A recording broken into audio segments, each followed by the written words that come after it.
চলে এসেছি আমার প্রিয়া বান্ধবীর বাড়িতে। আর আসতে না আসতে আমার বেস্ট ফ্রেন্ডের বাড়িতে না, প্রিয়া বান্ধবী বলতে গেছিলাম, প্রিয়া দিকা আয়, সরে আয়।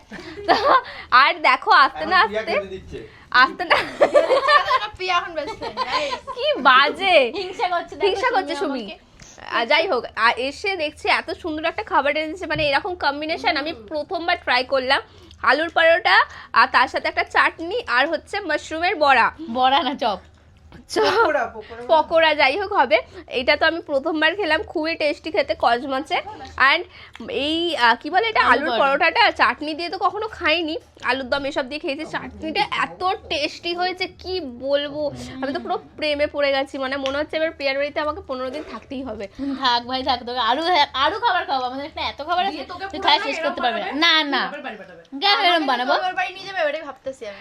না কাহিনী আছে, থাকতে কেন করছে কেন করছি আর পাবো না বলো বলো। বলছে কি তোরা রোগা আমি মোটা আছে তোকে প্রিয়া তোর মনে মনে এত, মানে প্রিয়া মোটা হয়ে গেছে বলে আমাদের এখন মোটা করার টার্গেট নিয়েছে, এই জন্য আমাদের রেখে দেবে বলেছে। তোদের টাচে থাকলে ওরকম হবে। কিন্তু আমার তো ভালো যাই হোক, খুব ভালো লাগলো এটা খেয়ে, আমি তো খুব মজা পেয়েছি। তোমরা কারা কারা এরকম আলুর পরোটা আর চাটনি খেয়েছো অবশ্যই জানিও।